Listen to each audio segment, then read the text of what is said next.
You don't deserve this house, Emma, Michael sneered, tossing the property papers onto our kitchen counter. I've transferred it to Lisa.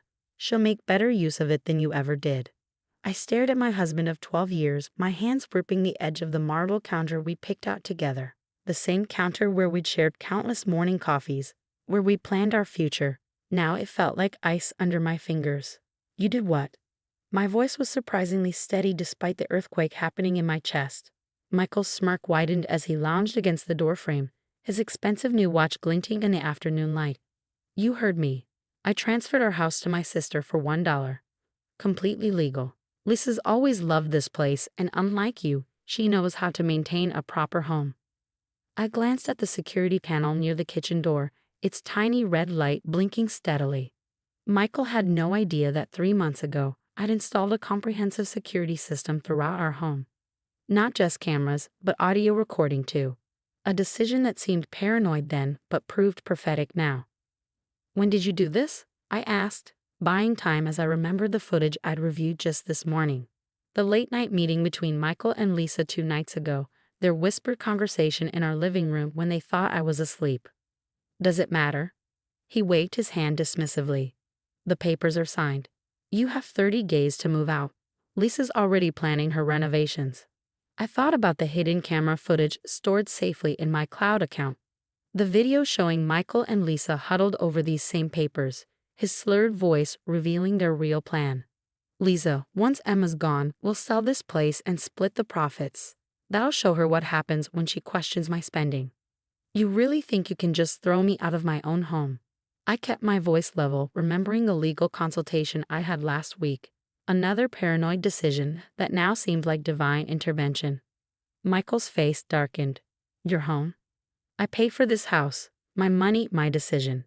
You're just the decoration I'm tired of looking at.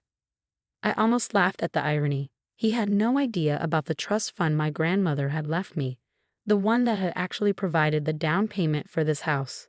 I let him believe he paid for everything because that's what he needed to feel powerful. Another mistake I was done making. Fine, I said, gathering my purse. I'll start packing. Michael blinked, clearly thrown by my calm acceptance. That's it? No crying? No begging? Would it change anything if I did? He shifted uncomfortably, probably remembering all the times my tears had made him feel guilty enough to back down.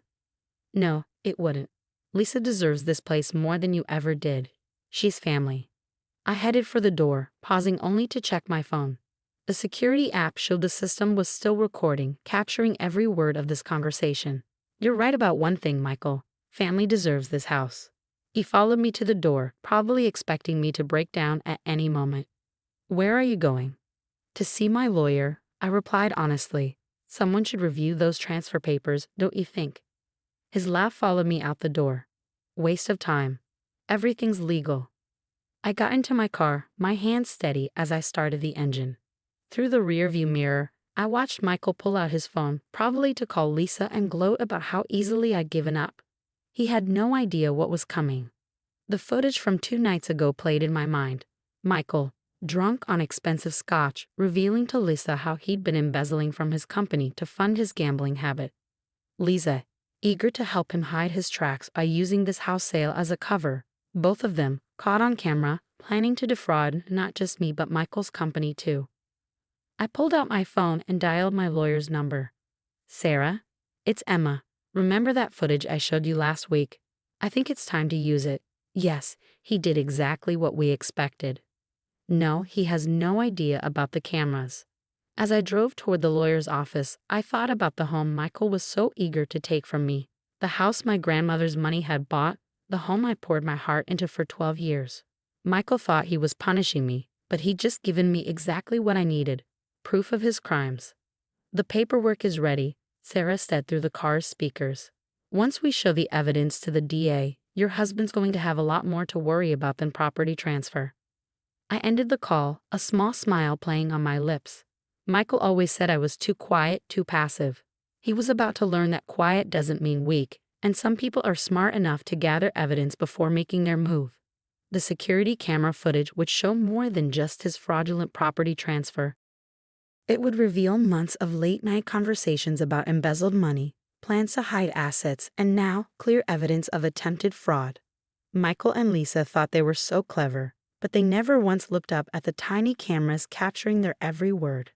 I parked outside Sarah's office building, taking a moment to check my phone.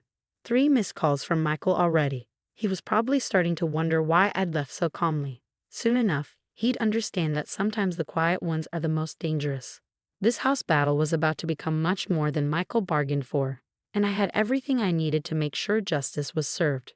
He wanted to talk about family. He was about to learn what happens when you betrayed the wrong person. The next morning, I sat in Sarah's office, watching Michael's face turn ashen as he viewed the security footage on her laptop. His sister Lisa sat beside him, her usual smug expression crumbling with each passing minute of the video. "Turn it off," Michael snapped, but Sarah let it play. "I particularly like the part coming up," she said calmly, "where you explain exactly how you've been moving company funds through fake accounts." The DA found that very interesting. The color drained from Michael's face. "You recorded us? That's illegal." "Actually," I spoke up, sliding a document across the table. "Here's the security system contract signed by you 6 months ago. See that clause you initialed? Full audio and video recording throughout the property." Lisa jumped to her feet, her designer purse clutched to her chest like a shield. "This is ridiculous. The house transfer is legal." "Is it?" Sarah raised an eyebrow, pulling out another file. "Let's talk about legal. Like how you both planned to flip the property and split the profits to hide embezzled money. Or how you forged Emma's signature on the preliminary documents." "I never." Michael started, but Sarah held up her hand. "The footage shows you practicing her signature, Michael. 3 different cameras caught that little practice session. Would you like to see those angles too?" I watched them squirm, remembering all the times they'd made me feel small, insignificant, unworthy. Michael's constant criticism, Lisa's snide remarks about how lucky I was that her brother had settled for me. "What do you want?" Michael finally asked, his voice hoarse. "The truth," I replied simply. "Tell me why. Why try to take my home?" "Your home." Lisa scoffed, but there was fear behind her bravado. "Michael paid for it." I pulled out one final document, my grandmother's trust fund statement. "Actually, my inheritance provided the down payment and half the mortgage payments, another fact you both seemed to forget." Michael stared at the statement, his jaw clenching. "That's impossible. You never had money of your own." "No, I let you believe that because your ego needed it. Another mistake I won't repeat." Sarah cleared her throat. "Here's what's going to happen. You're both going to sign these papers voiding the fraudulent property transfer. Then, Michael, you're going to come clean to your company about the embezzlement." "And if we refuse?" Lisa challenged. In response, Sarah pressed play on another video clip, this one showing Michael explaining in detail how he'd been stealing from his company for years, using Lisa's accounting firm to cover his tracks. "The DA has copies of everything," I said quietly. "Your choice if you want them to use it." Michael slumped in his chair, the fight draining from him. "You planned this? All of it?" "No," I corrected him. "You planned this. I just made sure there was evidence." The next hour was a blur of signatures and legal terms. By the time we finished, the fraudulent transfer was voided, and Michael had signed a confession for his company's legal team. Lisa stormed out, already on the phone with her own lawyer. As Michael stood to leave, he turned to me. "I underestimated you." "Yes," I agreed, "you did." Once they were gone, Sarah turned to me. "You okay?" I looked down at my hands, surprised to find them steady. "You know what's strange? I am. For the first time in years, I really am. The company's legal team will be in touch about the embezzlement," she said. "Michael's looking at serious consequences." I nodded, gathering my things. "I know. But that's his problem now." Walking out of Sarah's office, I felt lighter somehow. The home Michael had tried to steal was still mine. But more importantly, I finally found my voice. No more quiet acceptance, no more looking the other way. My phone buzzed with a text from Lisa. "You've ruined everything. I hope you're happy." I smiled, typing back. "Actually, I am. Enjoy your legal bills." The house keys felt different in my hand as I drove home. Not just pieces of metal, but symbols of something bigger. I protected what was mine, not through dramatics or manipulation, but through careful planning and quiet strength. Michael and Lisa had never bothered to look up to notice the cameras capturing their schemes. They'd been so convinced of their own cleverness, so certain of my weakness, that they'd never considered I might be smarter than they thought. As I pulled into my driveway, I thought about the changes ahead. Michael would face consequences for his embezzlement.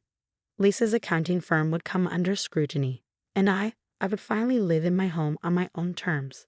The security cameras blinked their quiet red lights as I entered, faithful witnesses to the end of one chapter and the beginning of another. Sometimes the best revenge isn't loud or dramatic. It's simply letting people face the consequences of their own actions. 6 months after that day in Sarah's office, I stood in my newly renovated kitchen, sipping coffee. The morning sun streamed through the windows, filling the space with warmth. The house no longer reminded me of Michael. Every trace of him was gone, replaced with colors and textures that made me feel safe and at peace.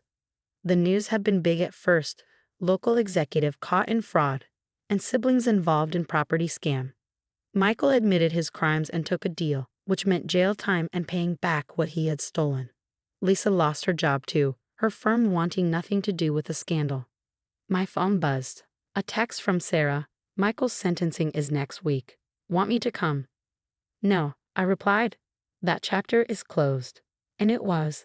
The house was legally mine, and I had used my grandmother's trust fund to renovate it, removing every painful memory. The security cameras stayed, those silent protectors that made me feel safe again. The doorbell rang.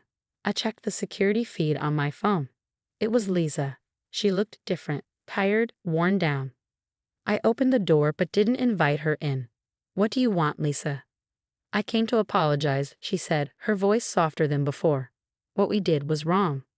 I studied her face. "Why now?" "Because I lost everything," she admitted. "My job, my reputation. And it made me realize we didn't just try to take your house. We tried to take your peace." I thought of all the nights I had watched them scheme against me in my own home. "You both thought I was weak." Lisa shook her head. "We were wrong." "I see that now." I nodded, accepting her apology but not offering forgiveness. Some things can't be undone. "Goodbye, Lisa." As I closed the door, I felt lighter. I didn't need their regret. I had something better: self-respect and a home that was truly mine. That evening, I hosted a small dinner party, something I had never done before. Sarah was there, along with new friends from my book club. The house was filled with laughter, the kind that came from happiness, not manipulation.